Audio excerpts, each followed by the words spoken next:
Okay, Assalamualaikum warahmatullahi wabarakatuh. Okey, kita teruskan tugasan projek kertas 3 SPM Perniagaan bagi tahun 2021. Okey, elemen kali ini ialah rancangan pentadbiran ataupun organisasi.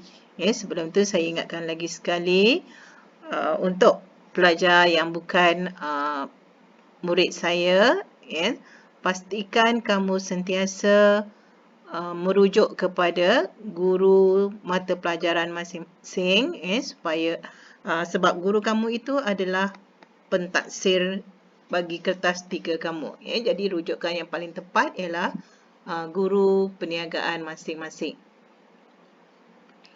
Okey, bagi rancangan pentadbiran ataupun organisasi ini, okey, ini yang terdapat dalam senarai semak kamu. Ada 4 perkara yang perlu ada dalam rancangan pentadbiran, iaitu yang pertama ialah jenis struktur organisasi berdasarkan bahagian fungsian.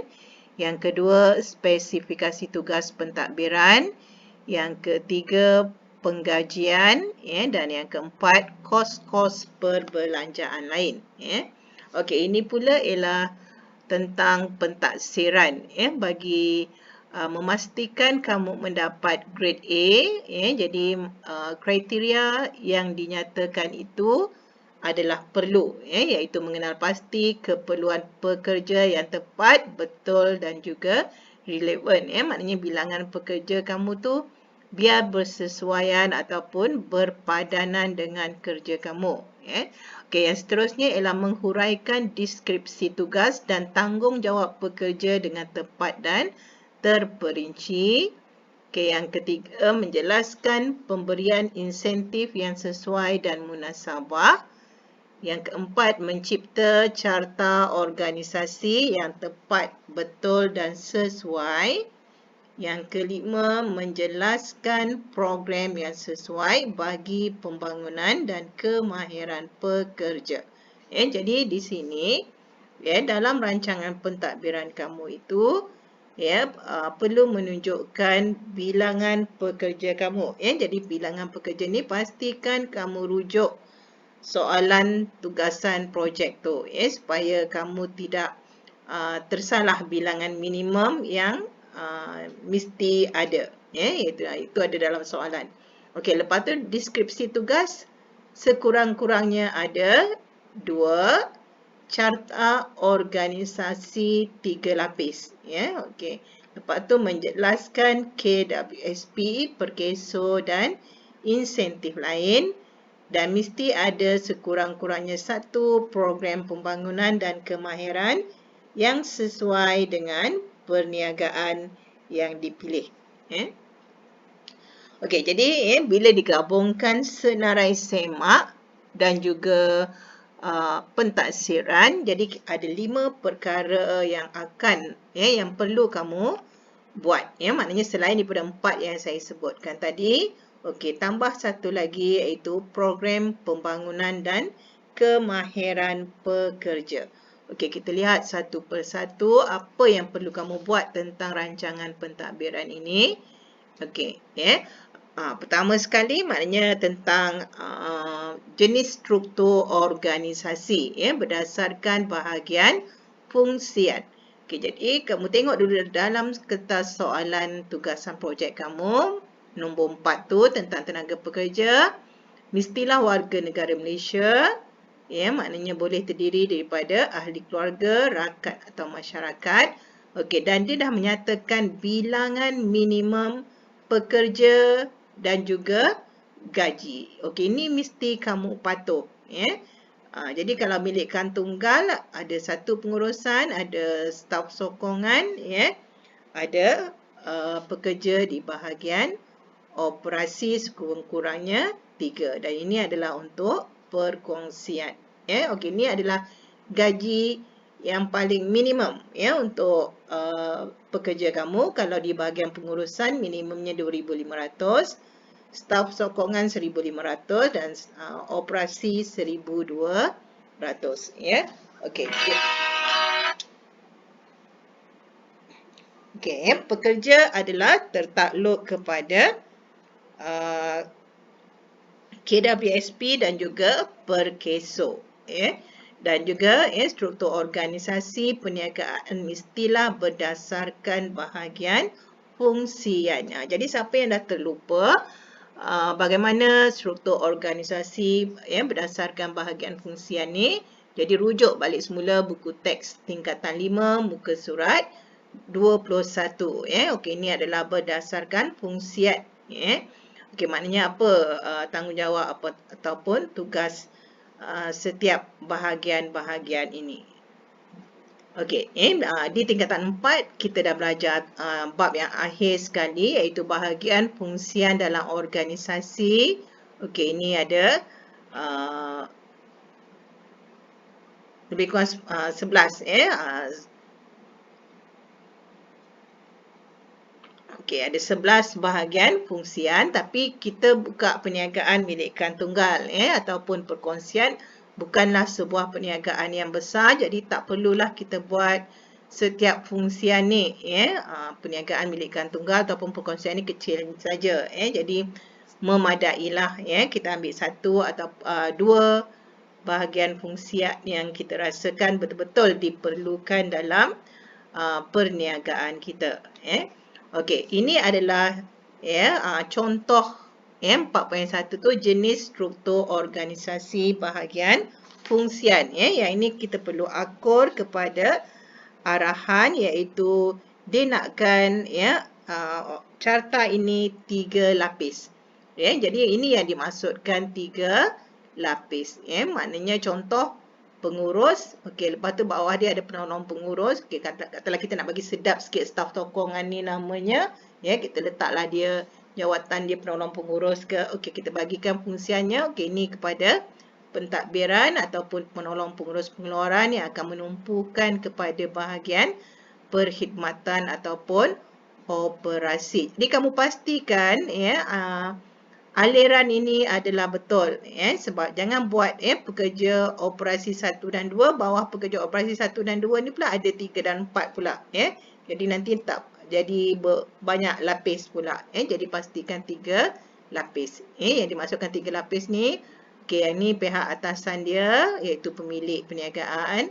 Di bawah pemilik perniagaan ni ada pembantu dia dan di bawah pembantu dia ni ada pula pekerja-pekerja di bawah seliaan pembantu-pembantu. Jadi dekat sini kamu boleh saja tuliskan pekerja operasi 1, 2, 3, 4. Kalau kamu ada 8 pekerja operasi, boleh saja kamu buat satu-satu semuanya ikut pekerja bilangan pekerja kamu. Yang ini sebab saya tengok ramai pekerja ramai pelajar dia buat perniagaan refleksologi dan juga pembersihan jadi yang ini mobile. Jadi bila mobile tu sepatutnya bila mereka pergi tu yang logik ni mereka tak akan pergi menjalankan perkhidmatan secara individu jadi mereka mungkin secara perkumpulan. Jadi kita boleh saja buat carta ni maknanya mengikut kumpulan pekerja contohnya pekerja operasi 1, 2, 3 okey ada kumpulan dia okey jadi ikutlah rasional perniagaan kamu cuma yang penting ini adalah mestilah 3 lapis okey ini adalah contoh yang kedua. Okey kalau kita tak nak perkataan penolong pengurus boleh saja maknanya staf tokokan tu adalah kerani pentadbiran ataupun kerani pengeluaran di mana mereka akan menyelia pekerja di bawah mereka dan mereka juga akan menerima arahan daripada pengurus. Ini contoh struktur organisasi mengikut fungsian. Jadi okey ini terpulang kepada kebijaksanaan kamu bagaimana kamu nak arrange kamu punya pekerja pergi menjalankan perkhidmatan tapi kalau kurier biasanya mereka bekerja secara individu. Okey bolehlah kamu buat kalau berapa pekerja kurier kamu bolehlah kamu buat satu-satu saja bagi setiap ni Bukan satu carta ni. Kalau satu carta aja tulis 8 pekerja operasi, nanti kamu punya ni nampak macam tak cantik lah carta organisasi kamu. Okey, dekat carta ni boleh saja kamu letakkan nama, tapi tak nak letak nama pun tak mengapa. Okey, ni satu lagi contoh cikgu bagi untuk struktur organisasi. Jadi kamu buatlah yang kamu fikirkan terbaik untuk perniagaan kamu. Okey, seterusnya ialah kamu perlu memberikan spesifikasi tugas. Okey, ini adalah contoh dalam buku teks kamu, tapi di sini contoh dalam buku teks kamu ialah spesifikasi tugas mengikut jawatan. Okey, apa jawatan dia, apa kerja dia. Okey, tapi pada kali ini kita diminta membuat spesifikasi tugas pentadbiran. Ini sebab elemen ini adalah elemen rancangan pentadbiran. Jadi kamu tuliskan jawatan pengurus. Okey, di sini kamu perlu menyatakan sekurang-kurangnya 2 deskripsi tugas. Okey, jadi katalah pengurus ni antara tugasnya ialah mentadbir dan mengawal segala aktiviti perniagaan, menyediakan plan, merangka dasar dan menetapkan objektif perniagaan bagi mencapai visi misi perniagaan. Ataupun kamu ambillah mana-mana yang kamu rasakan sesuai untuk perniagaan kamu. Sebenarnya yang ini kamu boleh saja buat carian di internet untuk mengetahui spesifikasi tugas pentadbiran seorang pengurus. Yang ni pun cikgu buat carian juga, sebab tak ada dalam buku teks kamu. Seperti yang saya katakan, maklumat ada di hujung, jadi yang penting kamu berusaha untuk mencari maklumat. Okey, ataupun mungkin tugas pengurus tu ialah pengurusan hal ehwal kaki tangan pentadbiran dan perkhidmatan, sebab dia pengurus, jadi dia kena uruskan semua pekerja dia. Lepas tu sebab ini adalah milikkan tunggal ataupun perkongsian, jadi bayar gaji itu adalah perkara yang sangat penting. Jadi mungkin di sini tugas kita bagi kepada pengurus untuk mengurus bayaran, urusan gaji dan juga allowance tuntutan bagi pekerja-pekerjanya. Ataupun kita rasa kita nak ambil tugas pentadbirannya mengurus tadbir dan mengatur mesyuarat serta perjumpaan serta merekod dan mendokumentasi maklumat. Yang ini dia lebih kepada memastikan semua maklumat direkod dan ada dokumentasi. Selain itu, boleh juga gunakan menguruskan hal-hal pentadbiran dan perkhidmatan perniagaan. Okey, lepas tu kalau untuk penolong pengurus pula ataupun penyelia ke ataupun kerani ke, sama juga kamu boleh buat carian di internet. Okey, contohnya membantu pengurusan hal ehwal kaki tangan dan pentadbiran serta perkhidmatan, menguruskan fail urusan gaji dan allowance tuntutan, menguruskan panggilan mesyuarat serta perjumpaan ni serta lagi lah. Okey, dan fail maklumat, membantu menguruskan hal-hal pentadbiran dan perkhidmatan perniagaan, merancang pembangunan dan kemahiran sumber manusia dan pembangunan organisasi perniagaan. Jadi hanya 2 deskripsi tugas sahaja yang diperlukan. Jadi boleh tak nak gunakan yang cikgu bagi contoh ni, sebab kalau kamu buat carian di internet ada banyak sangat tugas-tugas pentadbiran pengurus, kumpulan staf sokongan ataupun pekerja-pekerja yang kamu nyatakan dalam carta organisasi. Jadi jawatan ni mestilah merujuk kepada carta organisasi kamu yang ini. Maknanya ikut kat sini, apa tugas mereka di bahagian pentadbiran. Jangan sekali-kali, saya buat peringatan, jangan sekali-kali nama jawatan kat sini dalam struktur organisasi ni lain. Tapi bila kamu buat spesifikasi tugas kat sini, jawatan ni lain pula, tak ada dalam carta organisasi yang ini. Nanti kamu akan kehilangan markah. Jadi pastikan carta organisasi kamu dengan nama jawatan dalam spesifikasi tugas ni adalah sama. Okey. Jadi yang seterusnya tadi kalau seperti jawatan pembantu tadbir ataupun kerani pentadbiran, tugasnya dalam pentadbiran ialah menyediakan fail hal ehwal, kaki tangan, menguruskan fail urusan gaji dan allowance tuntutan, menyediakan surat panggilan mesyuarat, serta maklumat, mengurus dan merekod aset perniagaan, merekod dan menyediakan fail pembayaran gaji, memastikan semua fail disusun secara teratur dan sistematik. Itu antara spesifikasi tugas mereka dalam bidang pentadbiran. Seterusnya tentang penggajian. Yang ketiga adalah tentang penggajian. Jadi bila tentang penggajian ini, tengok balik bilangan pekerja kamu, pastikan rujuk balik soalan. Ini bilangan minimum. Kamu boleh letak lebih daripada bilangan minimum yang dinyatakan. Jadi bila membuat penggajian ini, di bawah tajuk penggajian ni, yang pertama kamu mesti tunjukkan jadual imbuhan dan gaji termasuk KWSP dan juga perkeso bagi semua pekerja. Maknanya kalau pekerja kamu ada 10, letaklah 10 orang pekerja kamu di sini. Kalau ada 15, letaklah 15. Yang mudahnya kamu letakkan nama pekerja berserta dengan jawatannya. Contohnya pengurus. Pengurus adalah diri kamu sendiri. Letaklah nama kamu dekat sini. Lepas tu, ni ikutlah jawatan dalam carta tadi. Yang staf sokongan tu, siapa? Katalah ada minimum 2 tadi. Kalau perkongsian, rujuk balik dalam soalan perlu ada berapa.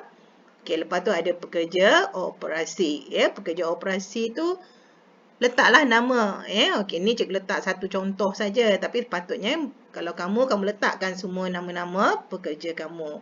Jadi kamu ingat balik tadi syaratnya, pekerja tu mestilah warga negara Malaysia. Jadi kalau letak nama Ali, anak kepada Hasan, kita tahulah ni maknanya rakyat Malaysia, maknanya kita ada macam-macam kaum kan. Ni orang asli, masihlah boleh nampak nama warga negara Malaysia. Jangan letak nama Korea ke apa ke. Jadi pastikan pekerja kamu warga negara Malaysia. Jadi nama tu mesti nama orang Malaysia. Jadi maknanya kalau kamu ada pekerja tadi, macam saya kata tadi ada 15 pekerja. Ada 15 dekat sini sebab kita nak tahu berapa gaji yang dibayar. Contoh yang cikgu bagi ni adalah gaji minimum. Dekat bawah ni tak nampak ni, ada jumlah besar. Jumlah besar ni kita buat juga supaya nanti kita nampak. Sebab semua kos yang ditunjukkan di sini nanti kita akan gunakan dalam elemen rancangan keuangan. Jadi bila dah ada jumlah nanti senang kita nak pindahkan angka tu ke keuangan kita. Jadi ini gaji minimum. Kamu boleh letak lebih, tapi bersesuaianlah dengan perniagaan kamu. Lepas tu ada potongan KWSP pekerja dan perkeso pekerja. Jadi ini 9%. Maknanya ini adalah daripada gaji pekerja. Kalau 2,500 maknanya darab dengan 9% dapat 225. Maknanya dari 225 daripada duit gaji pekerja ni akan dimasukkan ke dalam tabungan KWSP. Begitu juga dengan pekerja-pekerja yang lain. Maknanya sebahagian daripada gaji ni, maknanya jumlah ni akan dimasukkan ke dalam caruman KWSP mereka. Mereka juga akan mendapat dikenakan potongan perkeso. Perkeso ni adalah bagi membantu pekerja sekiranya ditimpa bencana di tempat kerja, dapat mengelakkan majikan daripada tuntutan ganti rugi oleh pekerja. Contohnya berlaku kemalangan ketika bekerja. Jadi kalau berlaku kemalangan ketika bekerja, sebenarnya pekerja tu ataupun warisnya boleh buat tuntutan pada majikan. Dan jika ada perkeso, maknanya perkeso yang akan membayar pampasan. Bagi perkeso ini kita mengikut jadual gaji yang telah ditetapkan oleh pihak perkeso. Macam KWSP ni ada peratus dia. Perkeso ni dia dah ada siap jadual dia. Kalau gaji 2,500, berapa potongannya sebulan. Jadi maknanya ini kamu rujuk kepada jadual caruman perkeso. Maknanya lagi banyak gaji mereka, lagi banyaklah caruman dalam KWSP dan juga perkeso. Untuk majikan ini pula, maksudnya ialah yang ini majikan yang sumbangkan ke akaun pekerja. Jadi maknanya daripada jumlah, katakan dekat sini Ali ni gajinya 1,500. Maknanya 9% daripada 1,500 ni, iaitu 135 ni akan diambil daripada gaji Ali ni untuk dicarumkan ke dalam akaun KWSP Ali. Dan juga RM7.25 akan dimasukkan untuk membayar caruman perkeso. Tapi untuk majikan ini, maknanya 13% daripada gaji Ali ni, majikan kena masukkan duit RM195 ke akaun KWSP Ali. Jadi maknanya Ali, ni maknanya dia masukkan duit dia sendiri, duit gaji dia tadi 135 ke dalam akaun KWSP, dan majikan kena tambah lagi 195 ke akaun Ali ni. Jadi sebenarnya KWSP ni ada faedahnya kepada pekerja, sebab kalau kita tak ambil KWSP ni, maknanya kita tak dapatlah RM195 ni. Itu sebabnya bila kamu bekerja nanti, jangan lupa pastikan kamu ada potongan KWSP. Begitu juga dengan perkeso. Majikan kena menyumbang RM25.35 mengikutlah jadual yang disediakan oleh perkeso. Jadual tu tangga gaji 1,500, maknanya majikan kena sumbangkan caruman perkeso sebanyak RM25.35.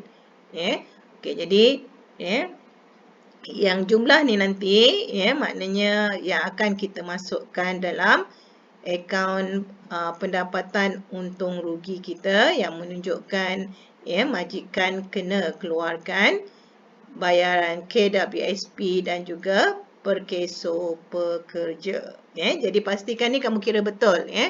Bila gaji ni bertambah, maknanya ini juga akan bertambah. Jadi pastikan kamu kira dengan betul. Ni 9%, ni 13%. Untuk perkeso, rujuk jadual. Macam mana nak tahu jadual dia? Cari. Buat carian di internet. Seterusnya di bawah tajuk penggajian ni ialah bentuk insentif pekerja. Bentuk insentif pekerja ni senang saja. Ada dalam buku teks tingkatan 5, muka surat 27. Jadi dekat sini arahannya mesti menjelaskan. Jadi kamu jangan hanya kata insentifnya ialah KWSP, perkeso dan juga bonus tunai. Itu maknanya tidak menjelaskan, kamu hanya menyatakan.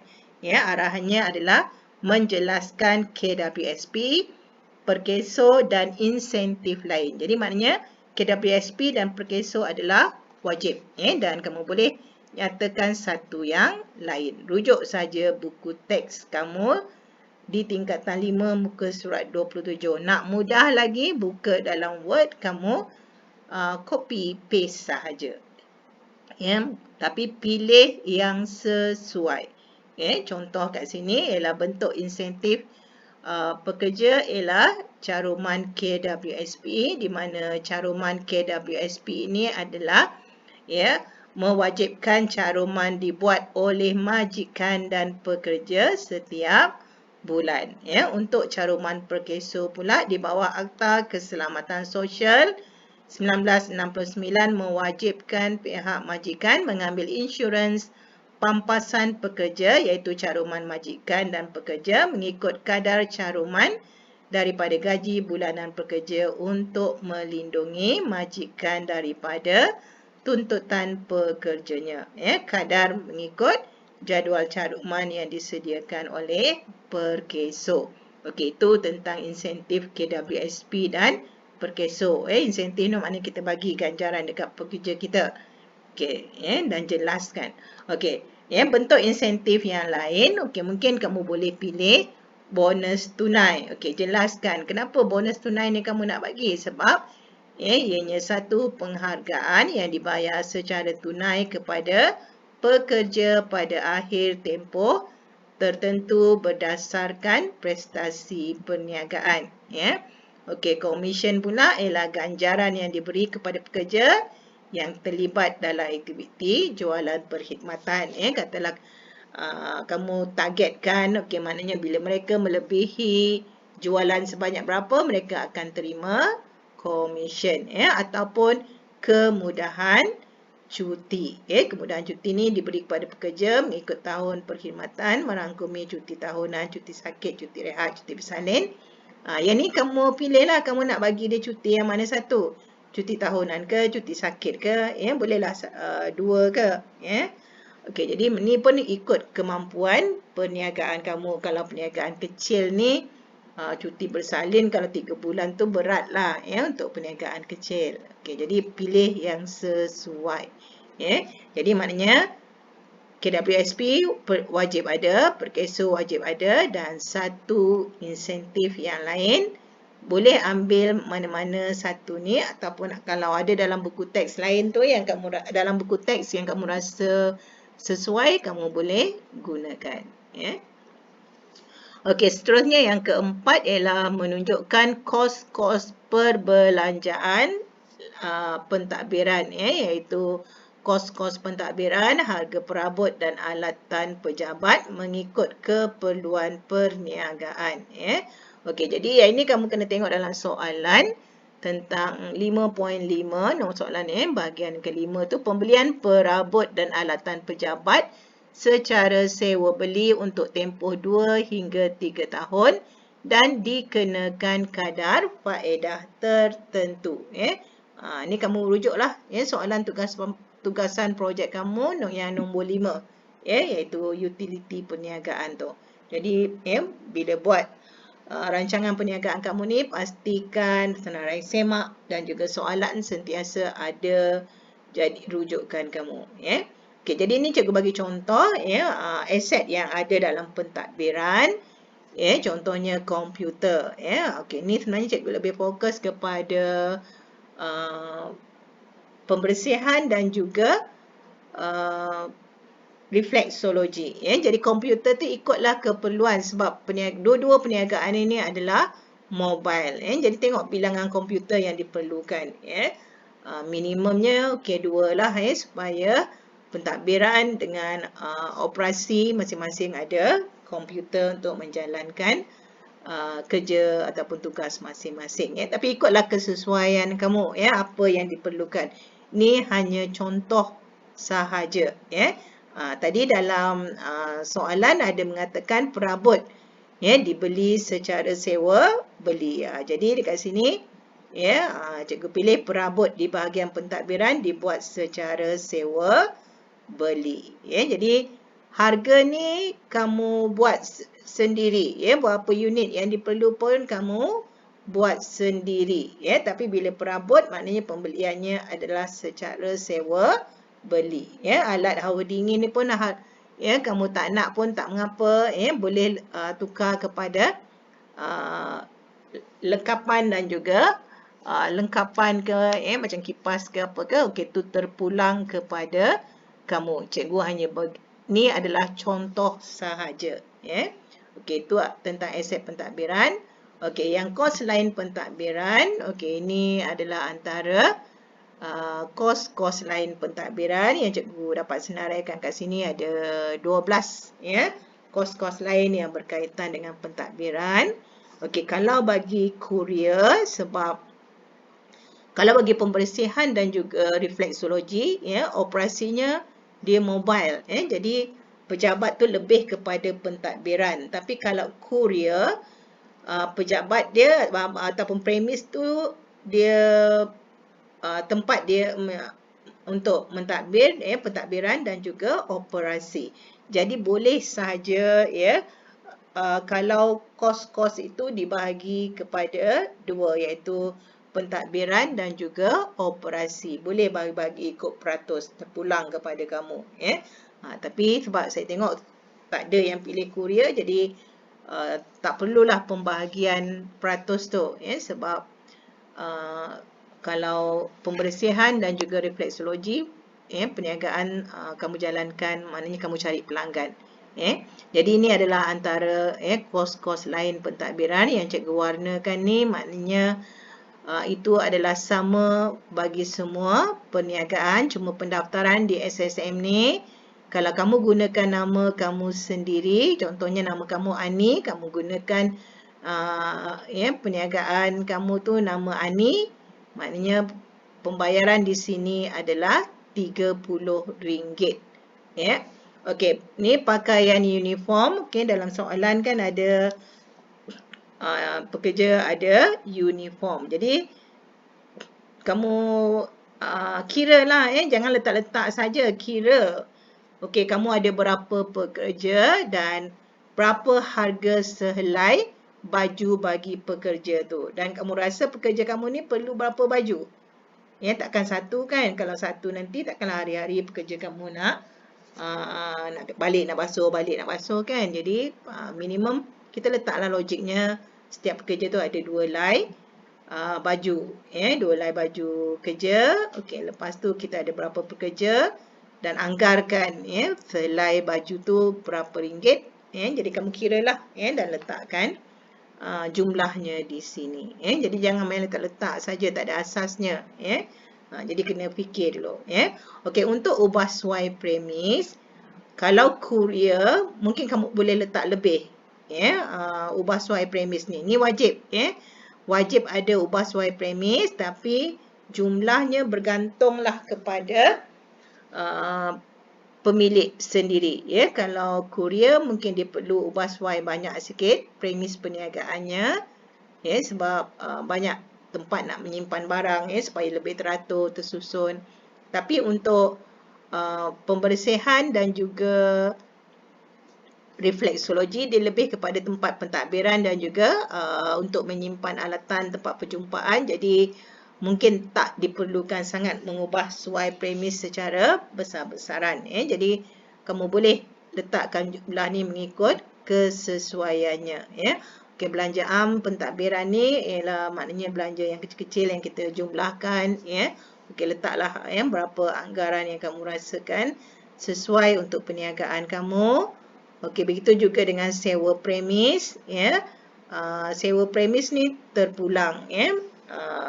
Jadi kalau kurier memang dia biasanya sewa dia akan lebih mahal sedikit, sebab kurier ni dia sesuai mencari premis yang di tempat yang strategik.